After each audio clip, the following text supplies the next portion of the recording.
But I was told to sit down today. I was yelled at, and I've had a judge who is unhinged slamming a table. Let me be very clear. I don't tolerate that in my life. I'm not going to tolerate it here. Wow, that's Alina Habba, the president's lawyer. Today at that sham trial, look at her over there next to the president, determined as anything. What happened in that court? Alina Habba joins us once again. Alina, thank you. Nice to see you. Wow, intense day. How are you?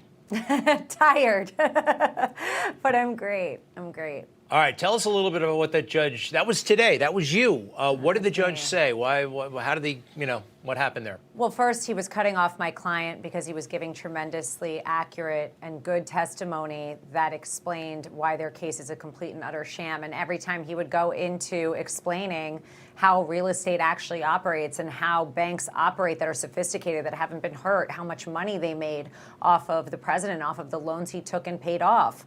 Every time that happened, the judge would get upset and would try and cut him off. And I frankly had enough of it. And myself and my colleagues stood up and said, you cannot continue to cut my client off. And I jumped up at the end and said, I'm not going to stand for this. You keep disrupting him and you have to hear what he has to say. His response was, I don't, and I'm not here to hear what he has to say.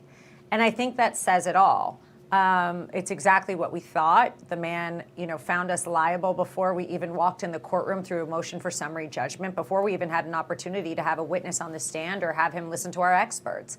Instead, he thinks Mar-a-Lago is worth $18 million, and this is the corruption and the situation that we're dealing with currently today, because he's there to make people like Letitia James and the far left happy, not to do his job in an impartial way, and it's really problematic. It's really problematic. And as you could see, I was fired up. So yeah, well, good for you. It was passionate. It was real.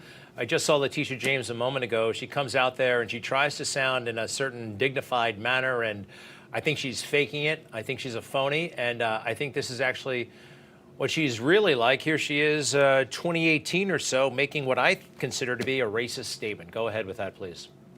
Stand up to an administration which is too male, too pale, and too stale.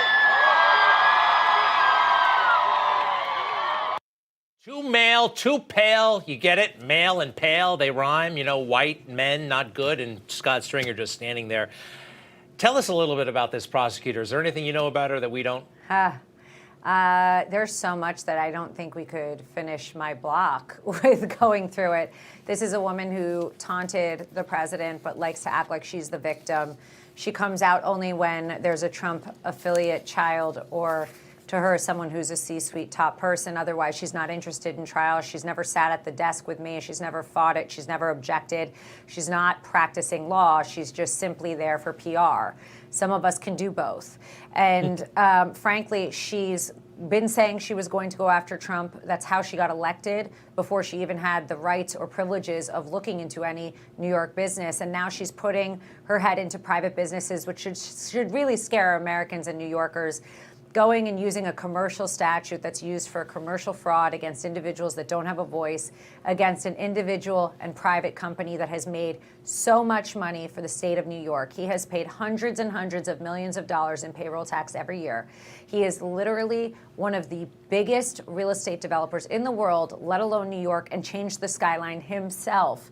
He is iconic. And this woman is just on that right, insanely left-wing, radical left-wing platform, where now she finds that the case should really be dismissed immediately, should never have been brought, but she can't turn to the Soros backing people that she has and say to them, sorry, I screwed up.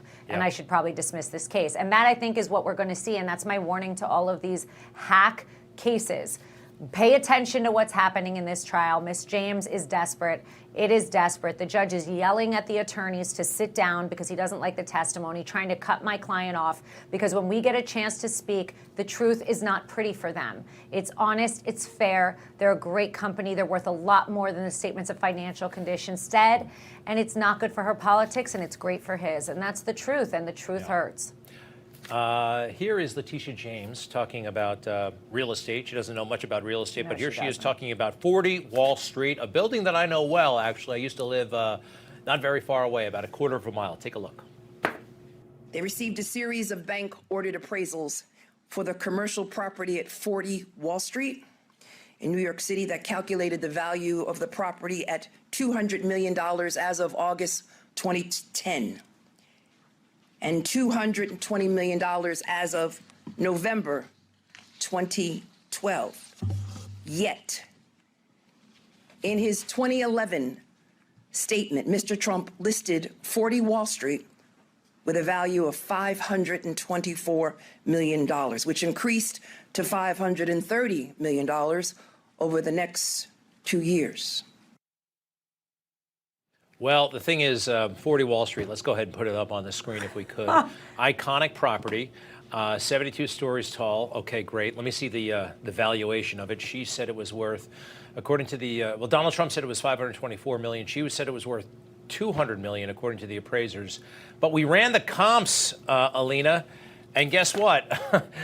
No-name buildings, and 40 Wall Street is an iconic building. No-name buildings were going for comparable rates in that time period. $750 million for the Helmsley building, $570 million for 340 Madison Avenue, and on and on and on.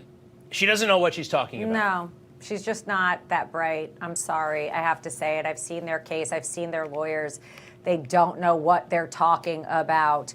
Just because a bank who's giving you a loan says it's worth what the loan amount is, which is what happens when anybody takes a loan out. They're never going to say the real value. They're going to say what they want to say and not a penny more, or what the loan amount is and not a penny more. It is not worth it to them to do that. That's not what they do. She needs to educate herself, maybe go to some, I don't even know how to express how ridiculous this is. They're using tax assessed values and saying that they're fair market values. Yeah. The judge is agreeing with them.